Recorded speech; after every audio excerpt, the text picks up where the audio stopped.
Hola, buenas tardes. Espero que se encuentren bien a raíz de todo esto que ha acontecido en la Ciudad de México.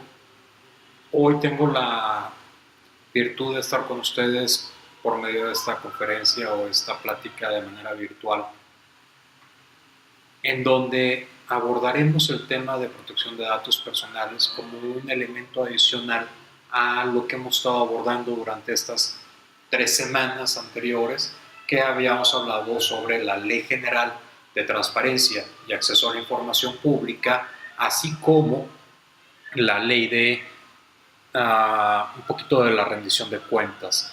Bajo esa óptica, hoy abro un paréntesis para hablarles sobre el tema de protección de datos personales. Como alguno de ustedes ya sabrá, desde el 28 de enero de este año se cuenta con la Ley General de Protección de Datos Personales, pero que es un tema que relativamente no es tan nuevo, ya que data desde el 2010, un poquito antes con la publicación de la reforma del artículo 16 constitucional, por el cual se agrega un segundo párrafo.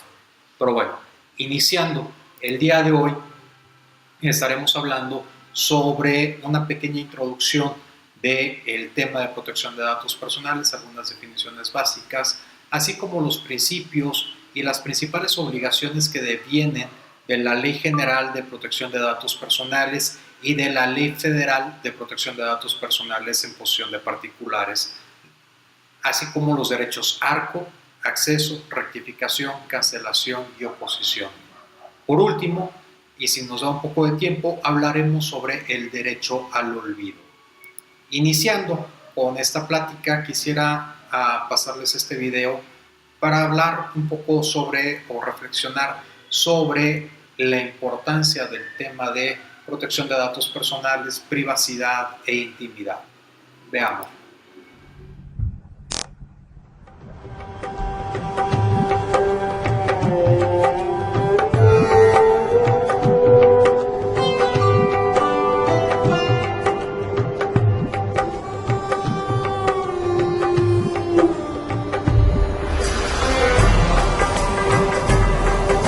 Dag Fien.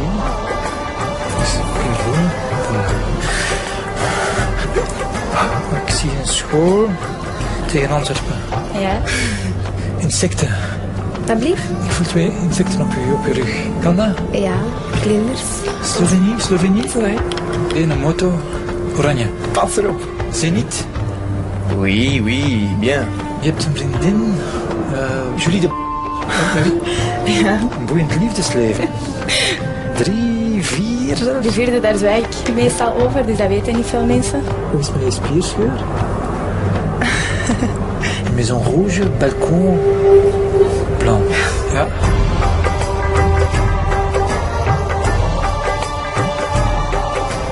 Ik zie geld, ik zie transacties, maar kent je rekeningnummer van buiten? Ik denk dat ik het wel weet. Die staat wel negatief op je bankrekening. Ja? 9, 7. Last month you spent €200 on alcohol. Vorige maand €300 aan kleding gespendeerd. 8, Ja. 5 voor een huis dat van eigenaar gaat veranderen. €795.000. Ja, maar eigenlijk. 41. Ja. Is dat juist? Ja, dat is juist.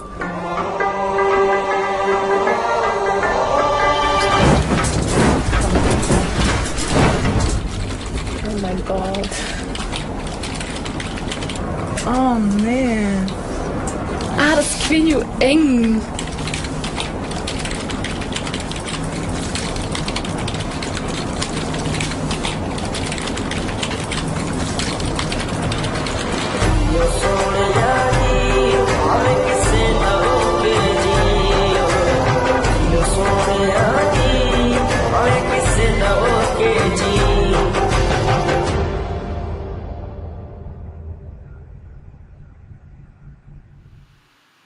De este video podemos desprender que existen diversos elementos o incluso prácticas que estamos realizando que no nos damos cuenta, pero que compartimos de manera constante con la sociedad o con terceros que incluso ni conocemos.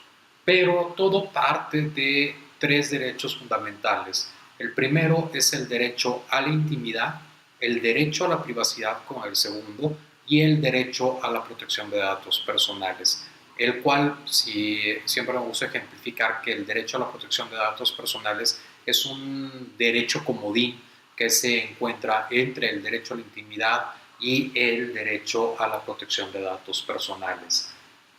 Bajo esa lógica, el derecho a la intimidad lo encontramos desarrollado en prácticamente el artículo 16 constitucional, y nos señala que el derecho a la intimidad es la facultad que tenemos todos los seres humanos por el simple hecho de serlo para desenvolvernos en modo reservado, fuera de la luz pública. Este derecho implica 2 grandes fases. La primera, la fase 1, que es vivir en paz y en soledad, es decir, que nosotros decidimos qué compartimos o qué no compartimos, y cuando no compartimos la información estamos en esta esfera de lo reservado, es decir, cuando incluso ni compartimos que nos sentimos mal, o que tenemos una mala relación, o que nos levantamos con el pie izquierdo de la cama. Esto es vivir en soledad. Pero cuando yo ya decido compartir con un tercero, ya sea nuestra esposa, nuestra pareja, nuestros hijos, nuestros compañeros de trabajo, se activa la segunda fase, que es el derecho a la autodeterminación informativa. Es decir, este derecho que tenemos todos los seres humanos, que nos permite de manera libre e informada compartir la información con un tercero. Pero cuando decidimos compartir esta información con un tercero o terceros, se activa la fase o el derecho a la privacidad. El derecho a la privacidad constituye una esfera más amplia, más global de nuestra faceta, de nuestra personalidad, que de manera aislada no señala nada o no nos dice nada sobre esa persona. Sin embargo, cuando decidimos unirlos coherentemente o enlazarlos de manera coherente, dan un retrato completo de nuestra personalidad y que tenemos derecho a mantenerla reservada.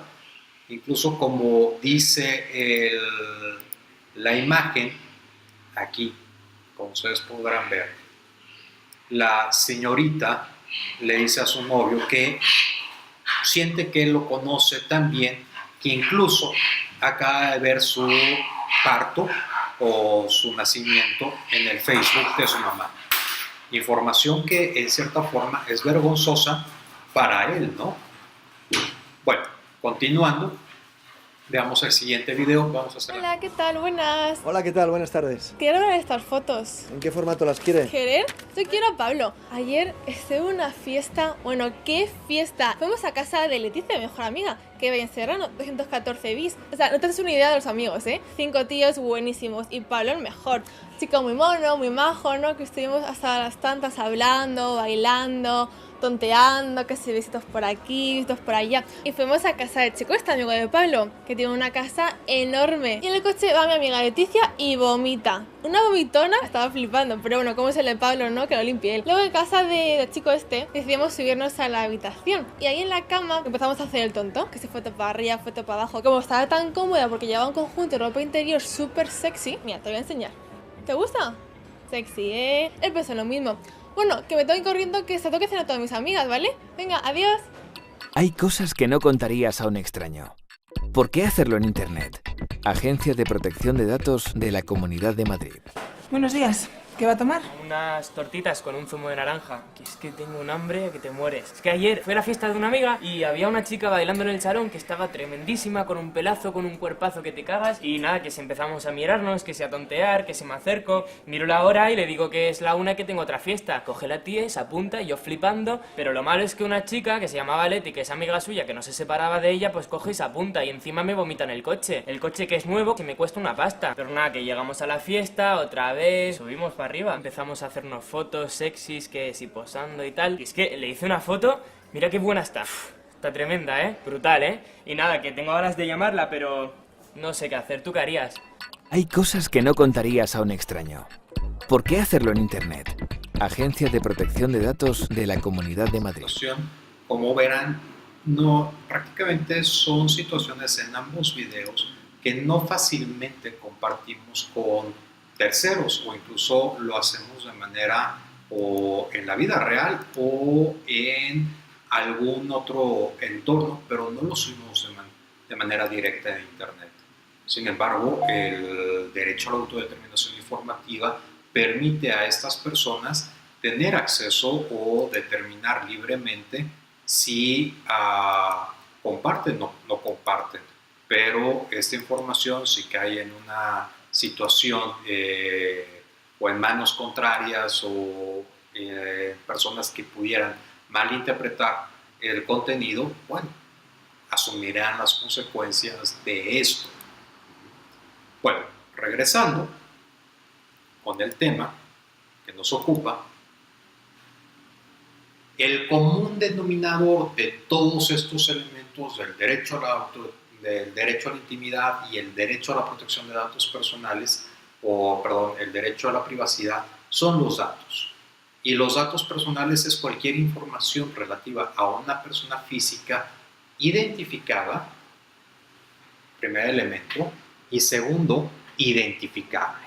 ¿Esto qué implica? Veamos. Información. La información es sobre cualquier persona, es cualquier elemento.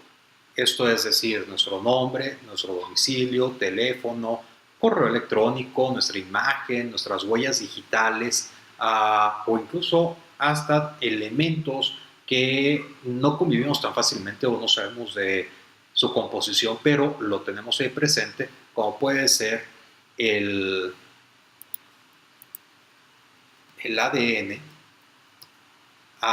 También puede ser dentro de esto la iris, en sí una infinidad de datos que prácticamente convivimos con ellos de manera directa o indirecta, ¿no? Vamos corrigiendo estos errores. Sobre. ¿Qué implica esta palabrita sobre? No importa el soporte en donde se encuentre esta información, ya sea en un soporte físico tradicional, que es el papel, como por ejemplo podría ser este, o pudiera estar en un mundo virtual, como podría ser la información que se encuentra albergada dentro de la plataforma que estamos ahorita utilizando o en la plataforma de la ULA o el módulo. Ahora bien, persona, el segundo elemento fundamental. Aquí es importante decir que es una persona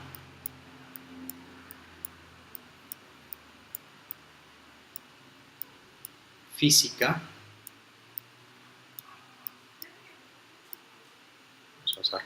Es una persona física, es decir, un ser humano de carne y hueso. Son los que tienen estos datos. Ahora bien, existen dos tipos de datos o, digamos, dentro de esta esfera, dos tipos. Es decir, las personas físicas identificadas, es decir, por ejemplo, la información que tenemos cuando estamos enfrente de sacar nuestra, no sé si alcanzan a ver, nuestra credencial de lector. En este elemento o en este instrumento somos totalmente identificados. ¿Qué encontramos? Nuestra web, nuestra fotografía, nuestros datos generales, como puede ser el domicilio, la clave de lector.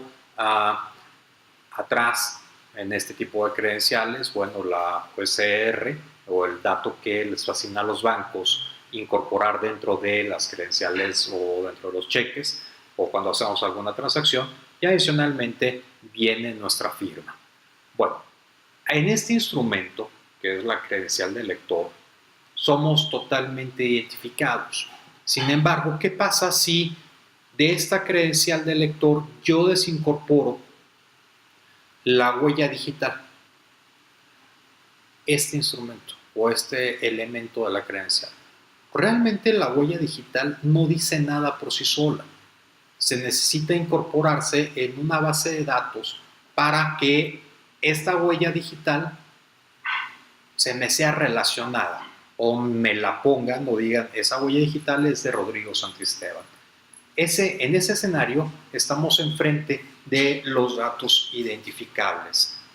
Es decir, los datos identificables son aquellos elementos o aquella información que de manera aislada no me permiten relacionarlos de manera directa con la persona o el dueño de esa información.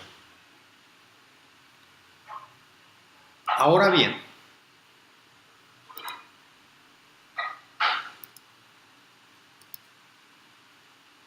tenemos, o como decía al inicio de la presentación, el derecho a la protección de datos personales. ¿Qué es este derecho? Es el derecho que tenemos todos los seres humanos para conocer, decidir con quién, cómo y de qué manera recaban nuestros datos y utilizan esa información.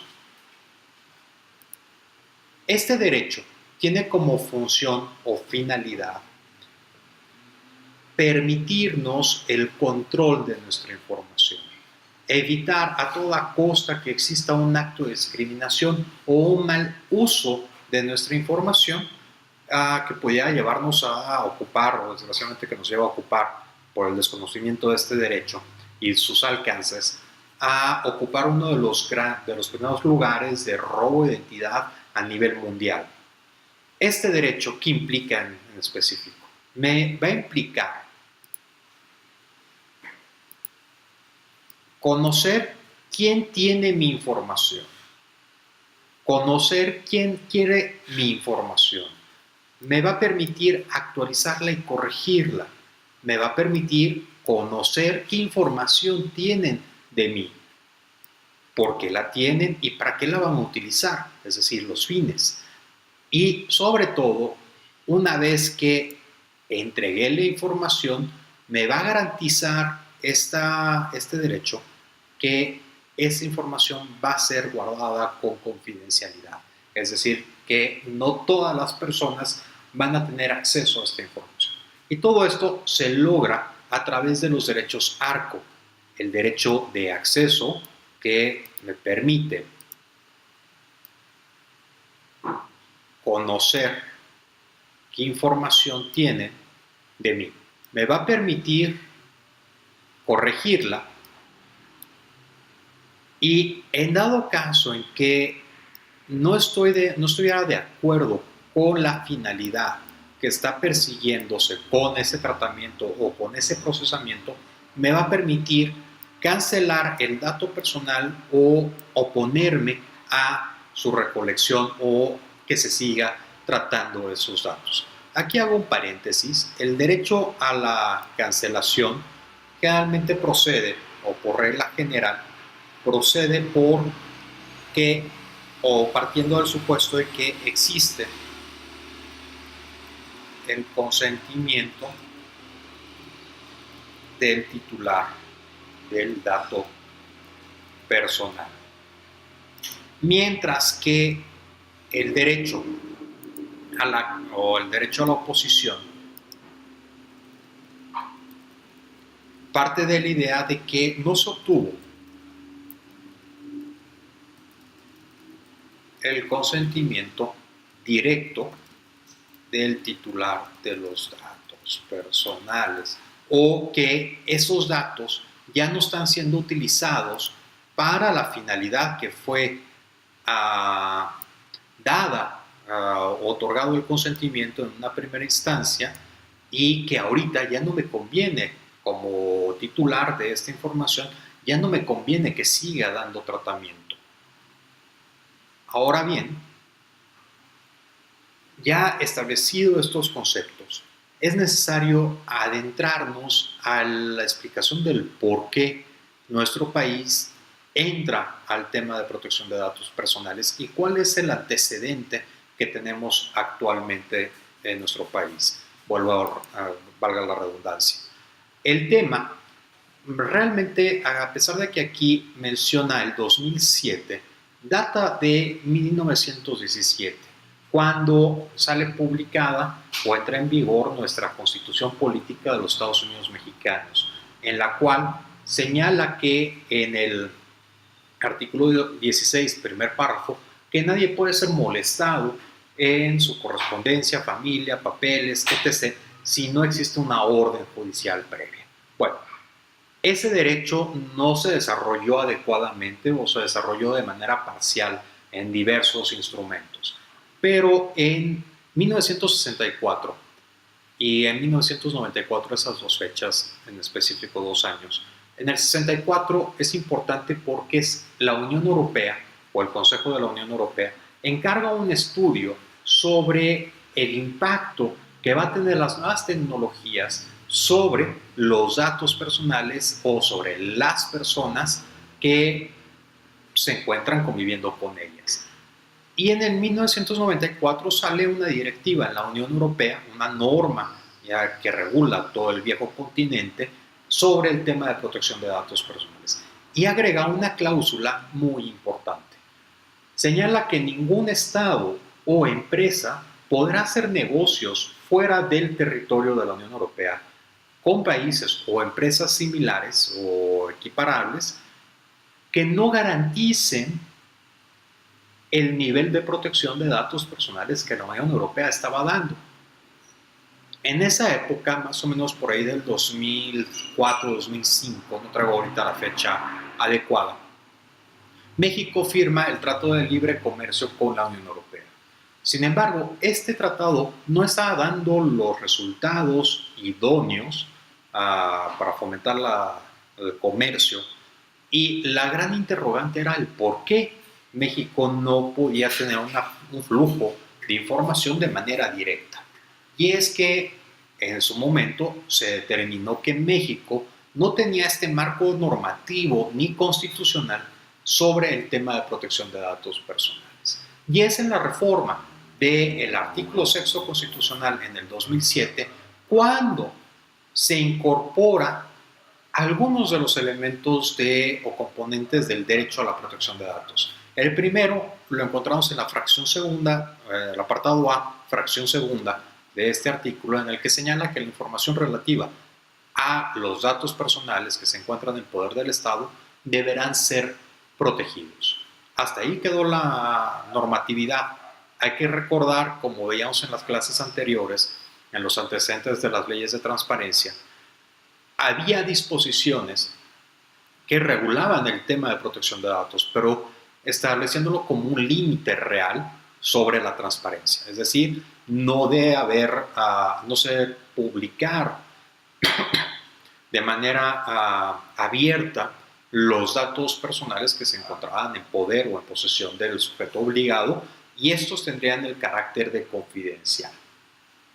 En la fracción tercera del artículo 6 constitucional señala que todas las personas tendrán el derecho de acceso a datos personales y el de rectificación de datos personales. Dos elementos de los derechos ARCO. Pero hasta ahí quedó el desarrollo. Vuelvo a insistir, a partir de este momento, algunos estados de la República, como podría ser Puebla, Oaxaca, Tlaxcala, Colima, empiezan a desarrollar a nivel estatal leyes de protección de datos personales. Sin embargo, no había esta fuerza constitucional, digamos, de protección. No es hasta el 2009 que sale publicada la Ley Federal la reforma al artículo 16 constitucional, en el que se agrega el segundo párrafo, en donde se señala que todas las personas tenemos el derecho a la protección de datos personales, que el cual implica los derechos ARCO, y adicionalmente apunta el segundo párrafo del artículo 16 que estos estarán sujetos a las condiciones fijadas por las leyes que se emitan para tal efecto. Siguiendo ese orden de ideas, es en el que en el 2010, en específico el 5 de julio, es que se publica la Ley Federal de Protección de Datos Personales en posesión de particulares. En sus transitorios, esta ley señaló que los sujetos obligados deberían de publicar un elemento básico, que es el aviso de privacidad, a más tardar el 5 de julio del año siguiente, es decir, del 2011. Adicionalmente, se estableció el plazo que en ese mismo año se debería de estar publicando el reglamento de la ley federal para que en el 2012, enero y febrero, se tuvieran todos los instrumentos necesarios para que cualquier persona pudiera ejercitar todos los derechos o el abanico completo del derecho a la protección de datos personales. Esto fue en el sector privado. Para el sector público, tuvimos que esperar otro tanto, es decir, más o menos 5 años, para que saliera publicada la Ley General de Protección de Datos Personales en posesión de sujetos obligados. Esta ley, vamos a empezar a desarrollar un poquito más adelante en el siguiente apartado, al igual que la Ley de Protección de Datos Personales en posesión de particulares. Esta ley, la que estamos hablando, que es la general, comparte elementos, incluso los mismos principios que se contemplan en la Ley de Protección de Datos Personales en posesión de particulares, pero con algunos, digamos, hiéresis en algunas is que van a evitar decir que el sector público hace una extrapolación de las buenas prácticas del sector privado o viceversa, el sector privado hacer la extrapolación de alguna de las buenas prácticas que se pudieran estar implementando en el sector público. En el deber ser, el 26 de julio del 2017, es decir, hace 2 meses, se debieron de haber publicado en todos los estados de la República las leyes estatales en materia de protección de datos personales. Incluso se debió haber publicado la Ley Federal de Protección de Datos Personales en posesión de sujetos obligados. Situación que, por lo menos a nivel federal, no sucedió. Y a nivel estatal, prácticamente estamos ahorita como en 25 estados de la República que ya cuentan con una ley de protección de datos, o esas leyes que tenían previo a la publicación de esta ley general ya fueron adecuadas. No importa tanto lo que está pasando a nivel estatal, porque esta ley general establece una cláusula o un transitorio en el cual se señala que estos datos o esta ley será aplicable a nivel estatal siempre y cuando no exista una ley local. Entonces, digamos, a nivel estatal ya estamos cubiertos en toda la totalidad. Algunos conceptos antes de continuar. Uno de los importantes es el consentimiento. El consentimiento lo podemos definir como aquel que está presidido o aquel acuerdo que está presidido de una explicación dada al titular de los datos, en donde de forma adecuada a su nivel social y cultural se le informa cuál es la finalidad y qué se está recabando, es decir, qué datos personales van a ser objeto del tratamiento. Es decir, esta manifestación de voluntad debe ser libre, específica e informada, mediante la que el interesado consiente el tratamiento de esta información o de su información. Otra definición que debemos de tener presente y que nos va a ayudar a clarificar el alcance de esta ley es el tratamiento. El tratamiento, de acuerdo al artículo 3, fracción 17 de la Ley Federal de Protección de Datos Personales, lo podemos definir como la obtención, uso, divulgación o almacenamiento de los datos personales personales por cualquier medio, el uso que abarca cualquier acción de acceso, manejo y aprovechamiento, transferencia o disposición de los datos personales. Incluso dentro de esto encontramos el rubro o la respuesta a la pregunta: ¿qué ha pasado con nuestros datos personales? No sé si incluso se han preguntado ustedes qué ha pasado con su información una vez que fue entregada a una institución bancaria. ¿Con quién la ha compartido? ¿Por qué la ha compartido? ¿Cuál ha sido la finalidad de esa transferencia? O incluso, ¿en qué ha derivado el tratamiento de estos datos personales? Otro elemento que hay que tomar en cuenta, otra definición fundamental, es responsable.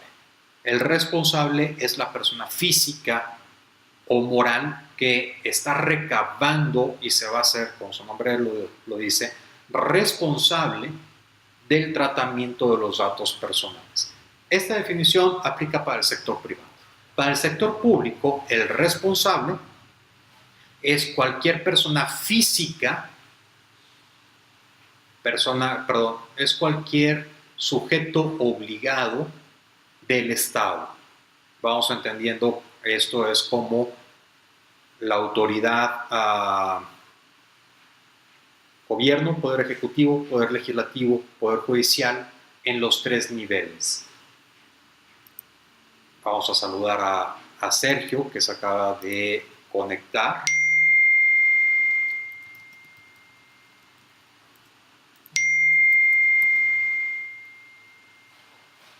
Vamos a preguntarle si me escucha.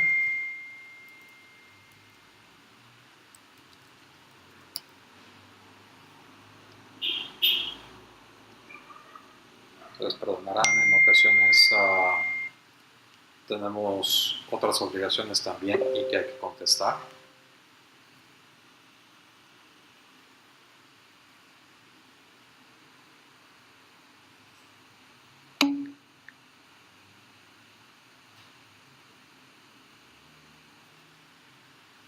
Perfecto, gracias Sergio por decirnos que sí nos escuchas y viendo el tema. Bueno, siguiendo con el punto, déjeme contestar este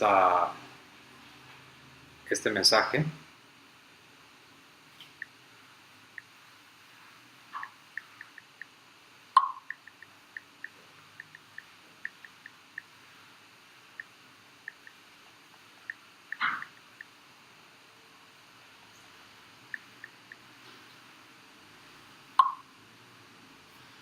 Bueno, regresando. Entonces les decía que el responsable para el caso del sector público es, digamos, son los equivalentes a los contemplados en la Ley General de Transparencia y Acceso a la Información Pública que ya habíamos analizado previamente. Bueno, ahora, el encargado es una pieza fundamental dentro de del mundo de protección de datos personales. De acuerdo igual a la Ley Federal de Protección de Datos Personales, es la persona física o jurídica que sola o en conjunto con otras traten los datos personales. Es decir, el encargado es un tercero ajeno a el sujeto obligado. Y bueno, el titular es la persona física dueña de los datos personales, la que decide libremente qué comparte y con quién comparte, es decir, nosotros. Ahora bien, como les había comentado previamente, el sujeto obligado. En el sector privado, actualmente el sujeto obligado es cualquier persona física o moral de carácter privado que lleve a cabo el tratamiento de los datos personales, exceptuando las sociedades de información crediticia y, digamos, nosotros de manera particular, nuestro directorio o nuestras actividades que, por ejemplo, pudiéramos estar desarrollando fuera de nuestro ámbito laboral. Bueno, en el sector público, el responsable es, en el ámbito federal, estatal, municipal, cualquier autoridad, entidad u órgano u organismo del Poder Ejecutivo, Legislativo y Judicial, órganos autónomos, partidos políticos, fideicomisos y fondos públicos en los 3 niveles de gobierno, es decir, la federación, estados y municipios. Y hace una excepción el artículo 1 constitucional, en donde señala que los sindicatos y cualquier otra persona física o moral que reciba o ejerza gasto público van a ser sujetos obligados, sí, del tema de protección de datos personales, pero se tiene que ver desde la óptica o van a tener que actuar desde la óptica de la ley del sector privado. Los principios contemplados en la ley federal y en la Ley General de Protección de Datos Personales son: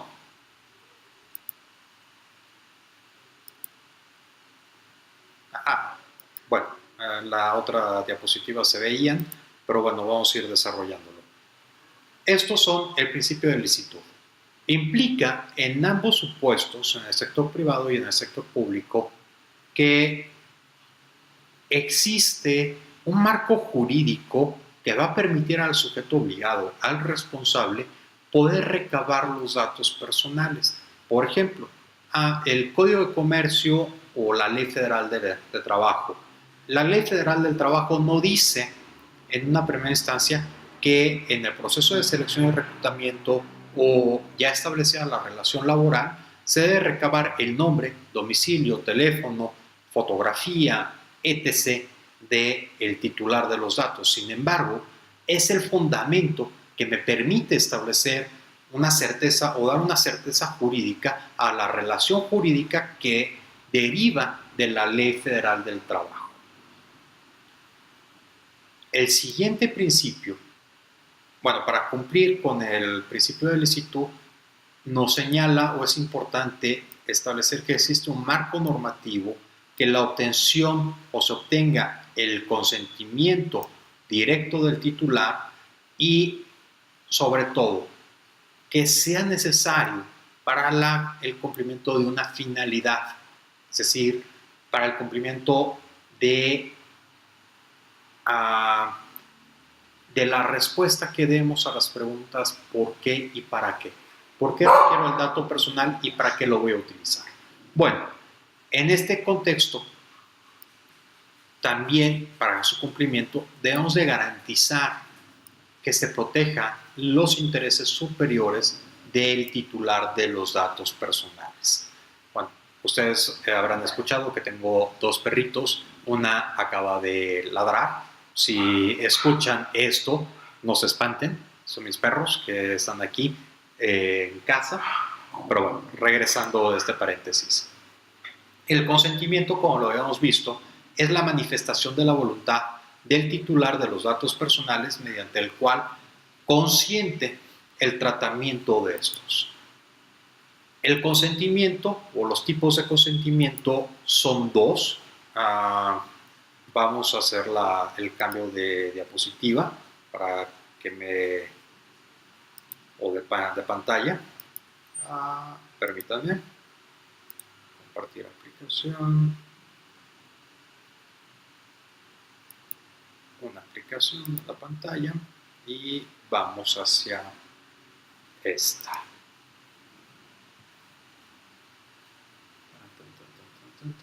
Ustedes perdonarán. Rápido. Acá estamos. Vamos a seleccionar. Vamos a hacer más grande esto. Así se alcanza a ver. Bueno, existen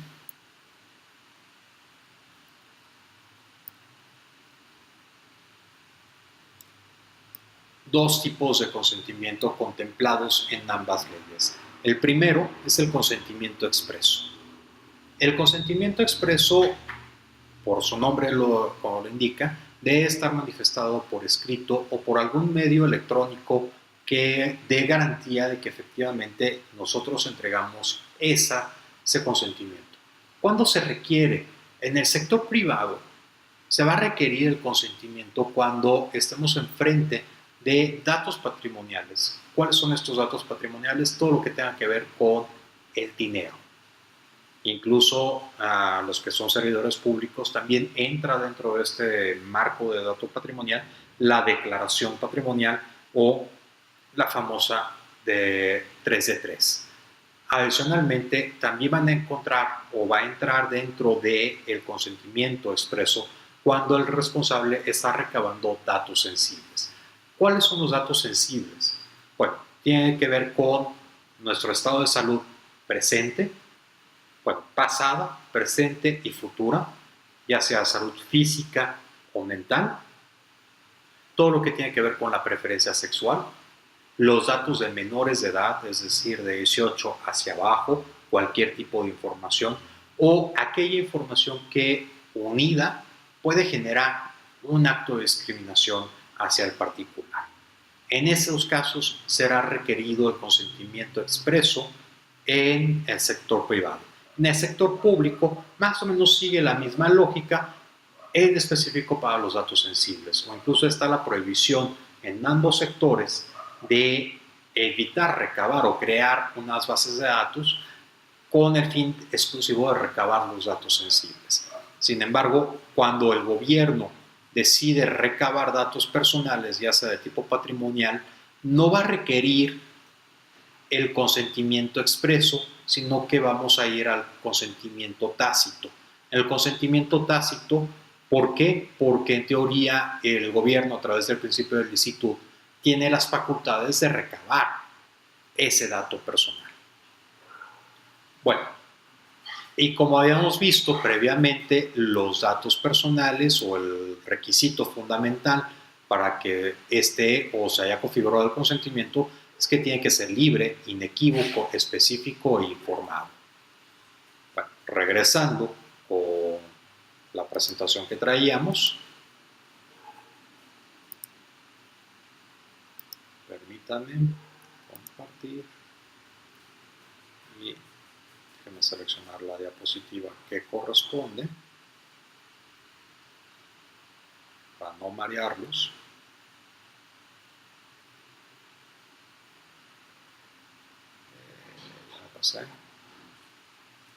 Permítanme. Acá. Y el consentimiento tiene en el sector privado varias reglas que hay que seguir. La primera es cuando estemos presente o está presente el titular de los datos personales. En este caso es necesario, previo a recolectar el dato, poner a disposición el aviso de privacidad y cerciorarnos de que el particular o el titular de los datos haya entendido perfectamente esos datos. Cuando estamos en presencia o una recolección de manera indirecta, es decir, a través de formularios o a través de una página de internet, o que hayamos obtenido la información a través de un correo electrónico o se haya obtenido de otra forma, antes de recabar o dar tratamiento a esos datos, darle uso, es necesario comunicarle al titular el aviso de privacidad. Y una vez que haya manifestado su consentimiento, en dos sentidos o en dos supuestos, se puede dar en este caso que diga si consiento por correo electrónico o la forma que hayamos decidido contactarlo, o que guarde silencio y haya pasado 5 días después de haber dado a conocer el aviso de privacidad. Si pasan estos 5 días y tenemos el silencio por parte del titular, bueno, estaremos en presencia del consentimiento tácito. Es lo mismo que pasa, o la misma regla que pasa con correo electrónico o formularios electrónicos.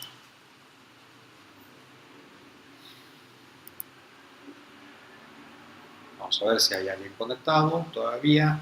No hay nadie conectado. En fin, bueno.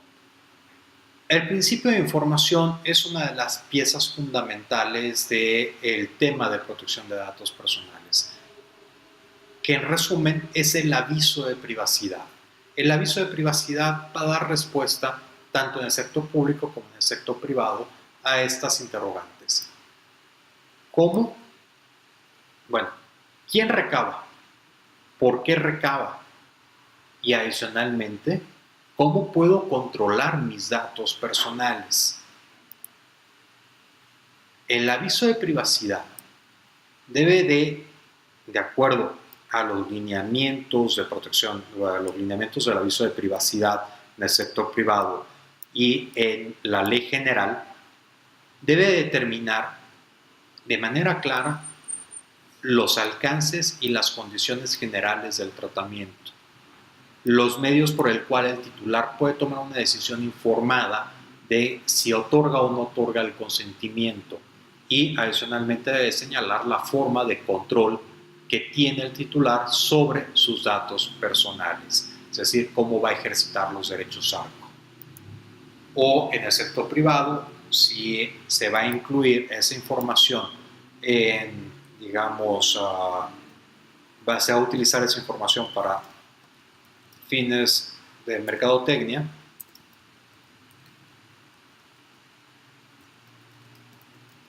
nos debe permitir decir cómo, nos debe decir el cómo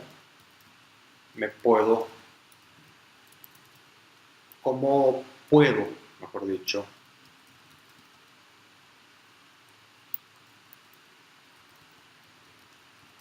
evitar que me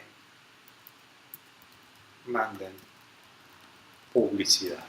Y generalmente esto, tanto en el sector público como en el sector privado, en el sector bancario, perdón, o en el sector, digamos, comercial, existen dos listas Robinson.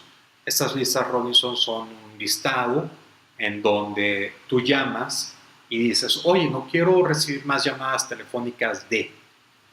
En el caso de los bancos tenemos que suscribirnos a la base Robinson de Conducef, y en el caso de las demás instituciones a la lista de Profeco.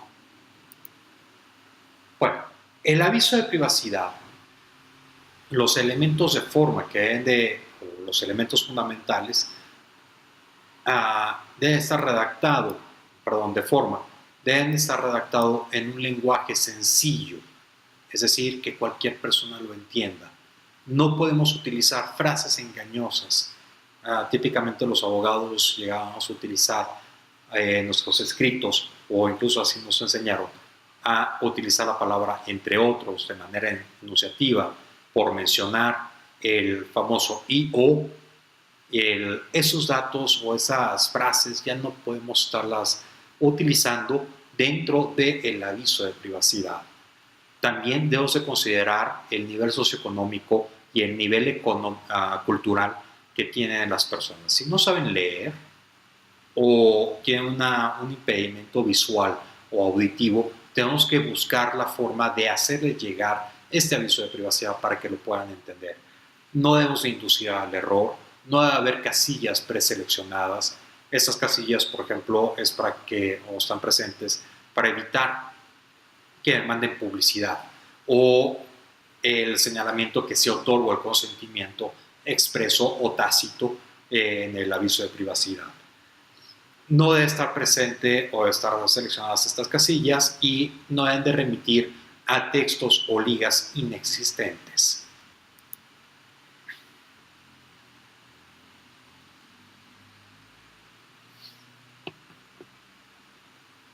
Existen dos tipos de avisos de privacidad: el integral y el específico. El aviso de privacidad integral, vamos a empezar mejor por el específico, son estos avisos de privacidad en donde nos vamos a dirigir a un grupo poblacional determinado. Por ejemplo, si estamos en el sector público, los usuarios o los contribuyentes en materia de agua, el pago de los derechos de agua o del predial. O en el sector privado, trabajadores, clientes, proveedores, etc. Y existen tres modalidades de este aviso de privacidad. La modalidad integral, vamos a ponerlo de esta forma, donde vamos a describir quién recaba el dato personal, las finalidades, por qué o qué tipo de datos personales están recabando, cómo se ejercitan los derechos ARCO o en dónde se ejercitan los derechos ARCO, con quién se comparte la información, es decir, con los terceros o las transferencias, y adicionalmente en dónde puedo consultar o cómo va a ser la forma en que el sujeto obligado me va a dar a conocer los cambios del aviso de privacidad. Ese es el aviso de privacidad integral específico. El simplificado nada más me va a decir quién recaba, su domicilio, la finalidad y en dónde puedo consultar el aviso específico o el aviso de privacidad integral. Y el corto, generalmente lo hemos visto nosotros en nuestra vida diaria, que es generalmente en el pie de página de los correos electrónicos, en donde dice quién recaba y la finalidad, digamos de manera cortada, y en dónde se puede consultar el aviso de privacidad. El aviso de privacidad integral es el que aglutina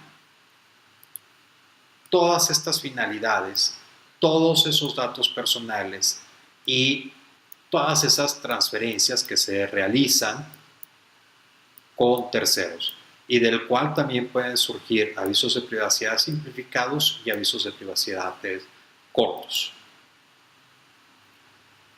Hay un principio contemplado en ambas leyes que es, incluso no está desarrollado como principio. Sin embargo, a nivel internacional el tema sí lo maneja como un principio, que es el de máxima publicidad.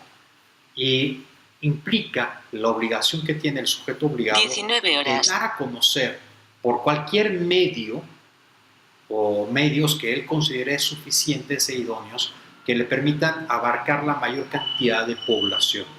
Es decir, puede ser avisos de privacidad de manera física, en formatos electrónicos, audibles o incluso a través de spots de radio, de televisión.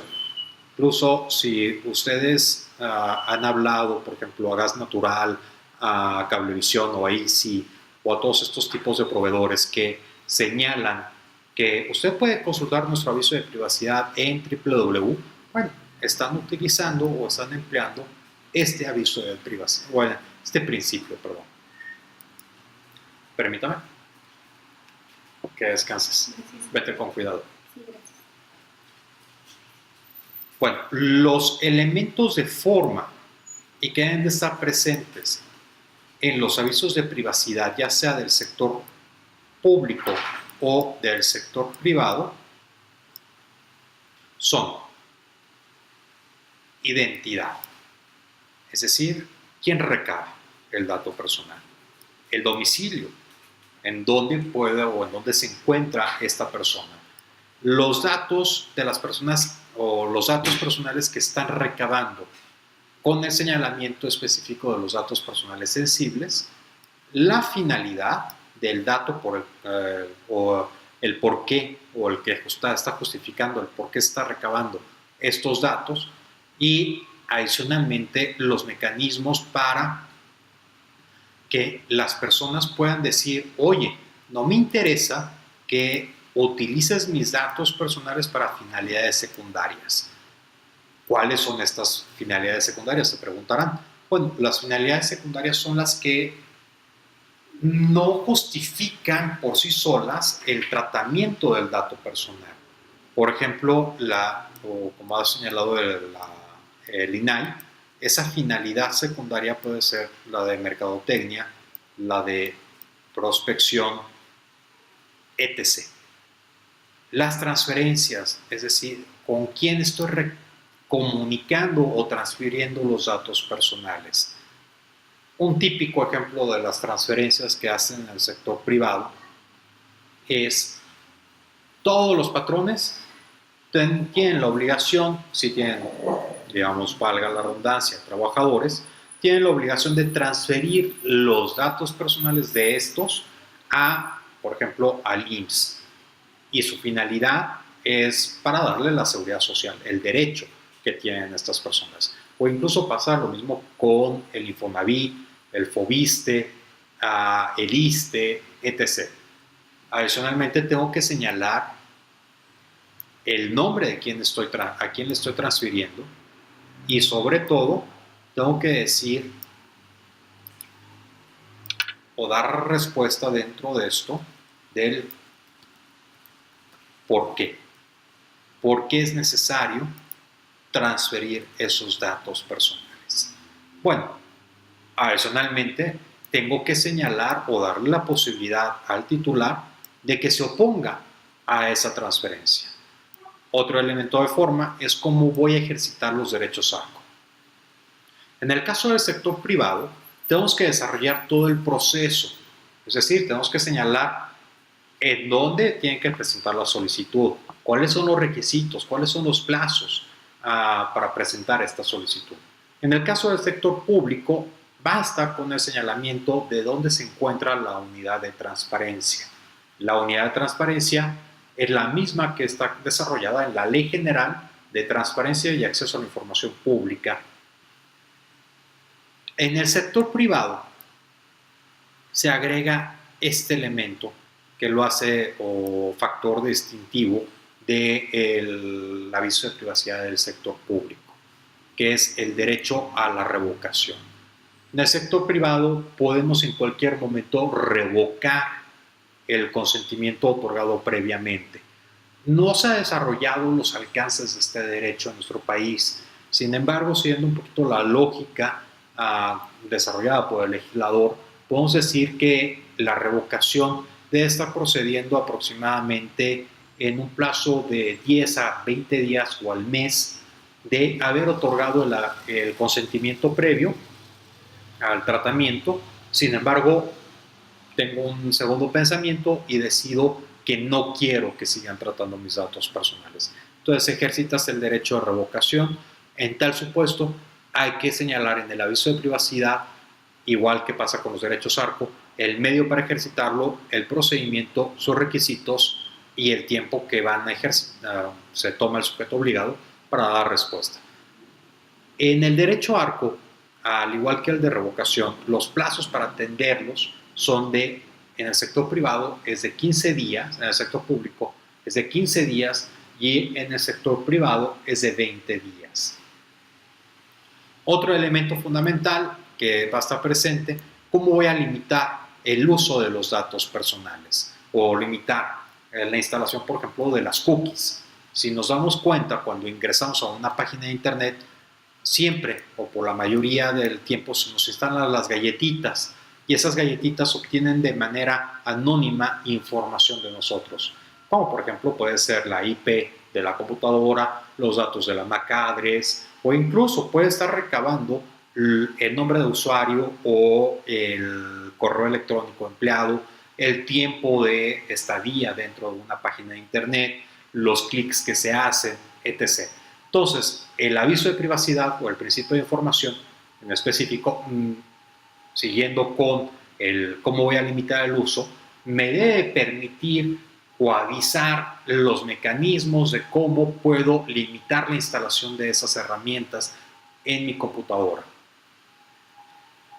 Lo cual me lleva al señalamiento del siguiente punto, que son los datos que se obtienen de manera indirecta. Y por último, ¿cómo me van a dar a conocer este cambio o esa actualización del aviso de privacidad?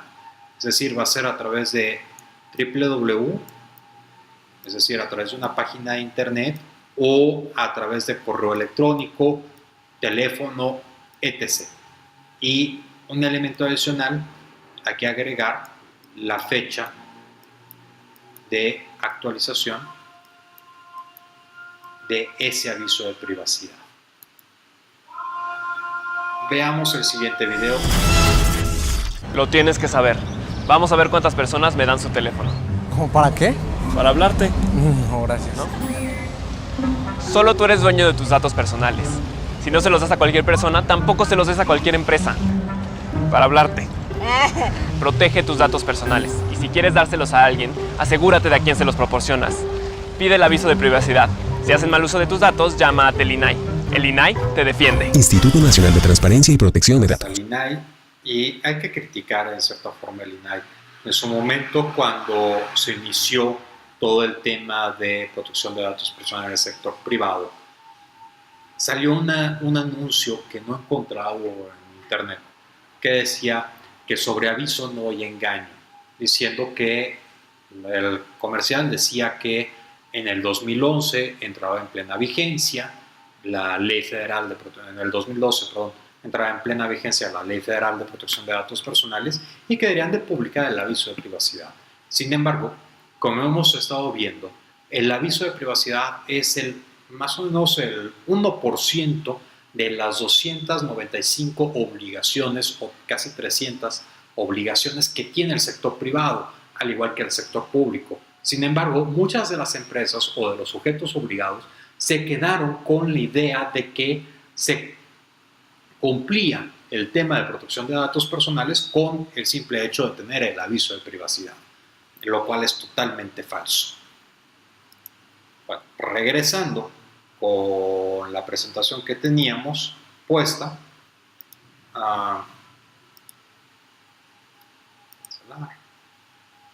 y vamos hacia acá, compartir archivo, y vamos a seleccionar la diapositiva correspondiente en la que nos habíamos quedado.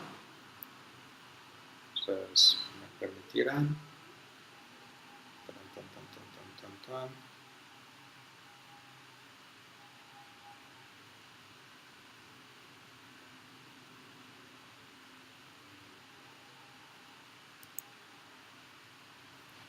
Bueno, continuando, tenemos el principio de calidad. Bueno, el principio de calidad, este es uno de los más complejos que puede haber, que implica dos hipótesis o situaciones. La primera es que déjenme ir prendiendo la luz porque ya está medio oscuro, pero les voy comentando. El principio de calidad implica que los datos personales, al momento de ser recabados, son ciertos, pertinentes y adecuados. Sin embargo, una vez que se fue obtenido este dato personal y entró a la fase del tratamiento dentro del sujeto obligado, este principio implica la obligación de mantenerlos al día. Es decir, que ese dato siga respondiendo a la realidad del titular. Y por último dice que cuando ese dato deja de ser pertinente para la finalidad por la cual fue recabado, se debe destruir. Es decir, en una primera instancia vamos a bloquear el dato personal, es decir, no deben de utilizar o se debe utilizar esos datos por un tiempo determinado. Ese tiempo determinado lo va a fijar una ley, por ejemplo el Código Fiscal de la Federación, que dice que la contabilidad debe ser resguardada en una primera instancia, si no mal recuerdo en este momento, son de 8 años, en el 2020 vamos a terminar en 20 años. En el caso, por ejemplo, del expediente laboral, aplicando la ley del Seguro Social, debe ser conservado el expediente laboral por 5 años. Esos 5 años son contados a partir del despido del trabajador o que esa persona dejó de laborar con nosotros. Y una vez que terminado o se terminó ese plazo, bueno, ya se debe proceder a su destrucción total del expediente. El principio de finalidad ya lo hemos desarrollado previamente y es lo que motiva el tratamiento del dato, es decir, el por qué se está recabando esa información. Para cumplir con este principio debemos darnos respuesta o se debe dar respuesta al sector público o al sector privado a estas preguntas. ¿Por qué requieren los datos personales y para qué los van a utilizar? Y dependiendo de estas respuestas es que se desarrolla el aviso de privacidad. Y también va a justificar el por qué o el tipo de dato personal que se está recabando, ¿no? Siguiendo, implica adicionalmente, ya lo veíamos en el desarrollo del aviso de privacidad. En el sector privado se debe agregar una tabla en la sección de transferencia donde señalemos con quién estoy compartiendo los datos personales y decíamos que la finalidad, entonces para cumplir con esto hay que señalar o hay que dar respuesta a estas dos preguntas. ¿A quién le voy a remitir los datos personales y por qué los tengo que transferir? Ya sea por cumplimiento de una normatividad, porque tengo un convenio firmado con ellos, un tratado o que tengo un contrato preestablecido. Esto aplica tanto al sector público como al sector privado. Principio de lealtad. Es la obligación que tenemos los sujetos obligados, tanto del sector público como del sector privado, de tratar los datos personales como, siempre lo ejemplifico, como a mí me gustaría que ese banco o esa institución pública quisiera que tratara mi información. Es decir, si yo quiero que mis datos personales estén divulgados y cualquier persona lo conozca, bueno, así los voy a tratar dentro de mi ambiente como sujeto obligado de la Ley Federal de Protección de Datos. En el sector público debe pasar lo mismo. Incluso esto implica la obligación que tiene el sujeto obligado de guardar confidencialidad y, sobre todo, de privilegiar el interés superior del titular sobre el interés de la institución de divulgar la información. El principio de lealtad. El principio de lealtad se puede violentar de acuerdo al artículo 44 del reglamento de la Ley Federal de Protección de Datos Personales en posesión de particulares cuando se den estos supuestos. El primero es que exista dolo en el tratamiento de los datos o una mala fe o negligencia en el tratamiento de estos o incluso cuando se hace la transferencia. Se vulnere la expectativa razonable de la privacidad, es decir, como está la imagen, una persona escuchando la conversación de estas dos personas. O incluso estoy utilizando los datos personales para una finalidad que no incorporé dentro del aviso de privacidad o que no di a conocer. El principio de proporcionalidad implica recabar los datos necesarios para cumplir con la finalidad. Quitar la tentación de que vamos a pedir para cumplir o contratar a una persona el número de calzado, o si algo muy típico que pasaba anteriormente, si la prueba de embarazo,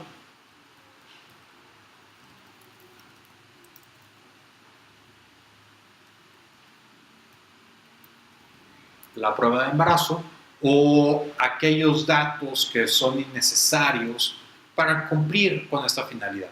Entonces, lo que nos dice el de proporcionalidad implica recabar y dar tratamiento a aquellos datos personales que resulten necesarios y adecuados para cumplir la finalidad, y adicionalmente deben de estar comunicados dentro del aviso de privacidad. Principio de responsabilidad. Vamos a pasarnos a la siguiente diapositiva, que creo que ejemplifica un poco más el tema. Vamos a hacer otra vez el cambio de diapositivas. Permítame, por favor.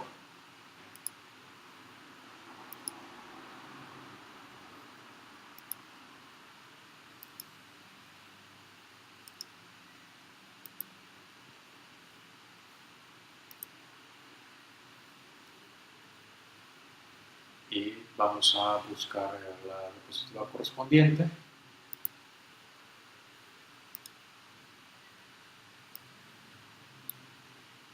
Ya les comentaba previamente que esta ley no se cumple exclusivamente con el principio de licitud, sino que también son más o menos 250 obligaciones que derivan de la Ley Federal de Protección de Datos Personales, muy similares a las que derivan del sector público o de la Ley General de Protección de Datos Personales.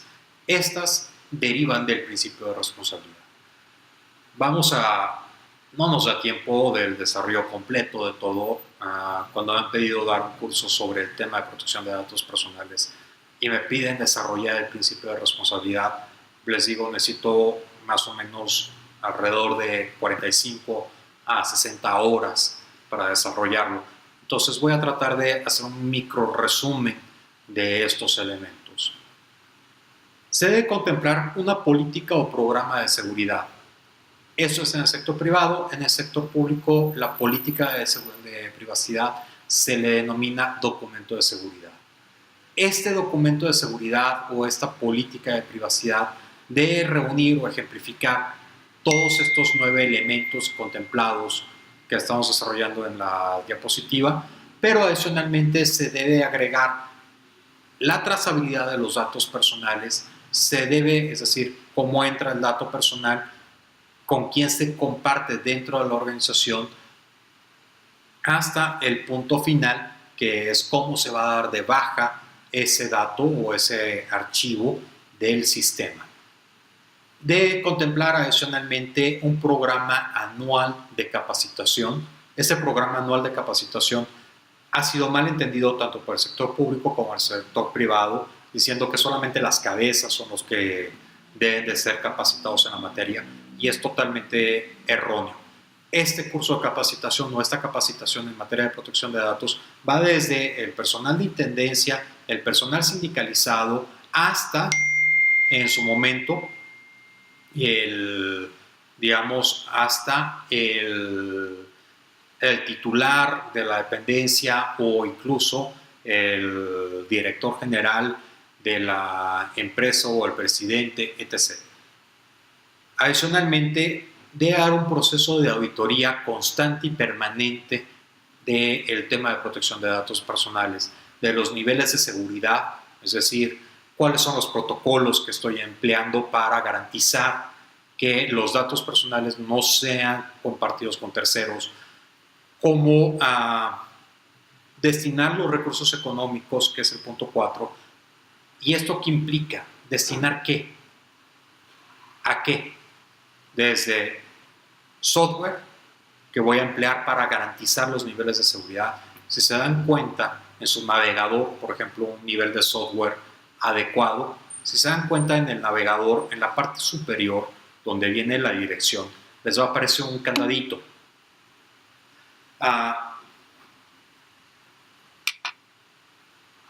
El candadito en donde viene, digamos, que esa empresa garantizó o compró un software que está dando la seguridad a esa conversación. Incluso el encriptamiento de los datos personales, los niveles de archivo, digamos, que tenga una bóveda de seguridad.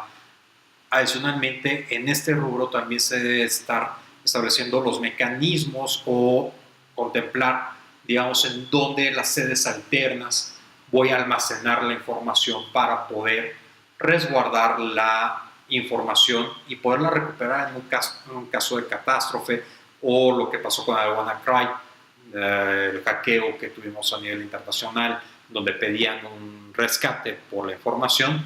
Las empresas que ya tenían contemplado estos mecanismos o ya estaban adaptando o estaban adecuadas a la ley de protección de datos personales de los países de un país determinado, o incluso la ley de protección de datos personales en el sector público o el sector privado, ya no tenían que pagar ese rescate porque ya tenían resguardada la información en un servidor adicional. O, por ejemplo, un servidor que también, a raíz del sismo que pasamos la semana pasada, que tuve prácticamente gran parte de mi información fue comprometida, eso por la infraestructura del edificio en donde estaba la oficina. Bueno, yo no tuve que detenerme en mi procesamiento y en mi vida diaria, porque yo también, dentro de mi política de privacidad, decía, vamos a tener un respaldo, incluso la inversión económica, de que esa información va a estar resguardada en un lugar determinado y bajo ciertas circunstancias se va a recuperar. Bueno, el procedimiento para la atención de riesgos. Un claro ejemplo que acabo de comentar, acá en México acaba de pasar esta tragedia hace una semana.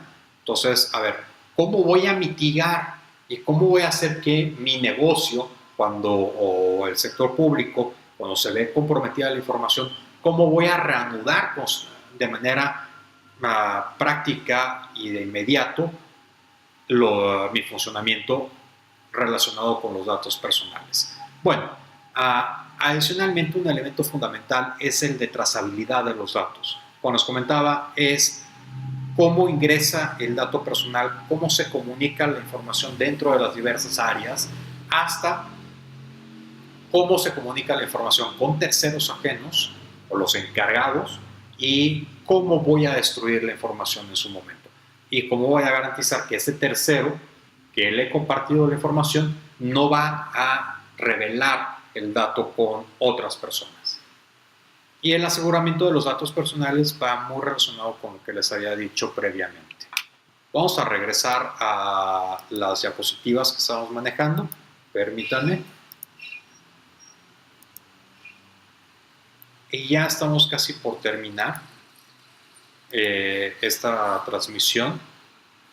Nada más quiero, antes de cerrar el tema, es hablar sobre los deberes fundamentales que tiene el sujeto obligado, ya sea del sector privado o del sector público, que son obligaciones concurrentes, como les había comentado. Es el deber de confidencialidad. Vamos, acá está.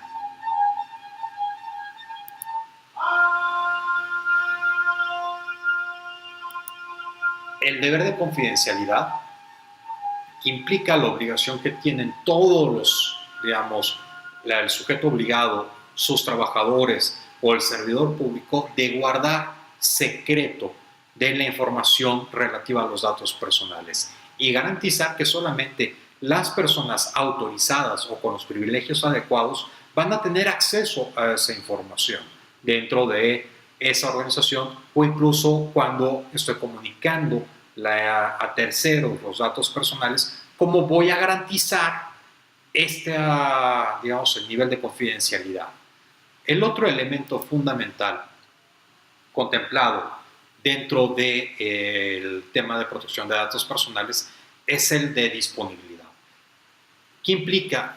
Tendríamos que meternos para su desarrollo, tendríamos que meternos al mundo archivístico, pero en resumen, implica que debes de guardar la información de tal forma que uno te permita operar de manera ordinaria, digamos, constante, tus funciones, y sobre todo que te permita atender de manera pronta y expedita los derechos ARCO, es decir, que en un menor plazo, a los 15 días, tú puedas dar respuesta a la solicitud de acceso que te hayan requerido y en su momento entregarla de manera expedita.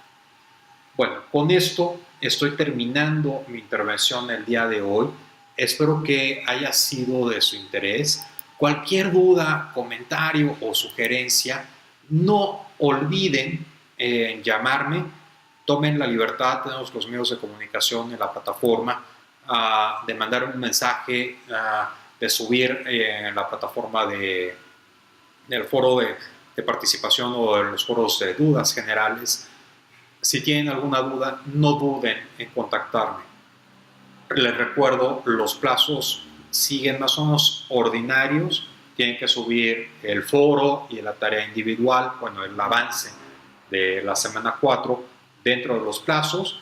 Está este privilegio todavía contemplado.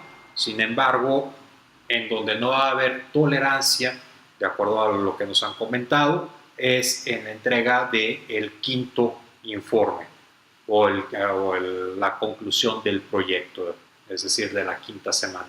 Esperemos que la siguiente semana ya podamos vernos físicamente en las instalaciones de la ULA y platicar sobre los temas que hemos abordado, tanto de la semana 1 a la semana 4. Cualquier duda, vuelvo a insistir, llámeme, por favor. Con esto me despido, nos vemos y espero que se encuentren bien.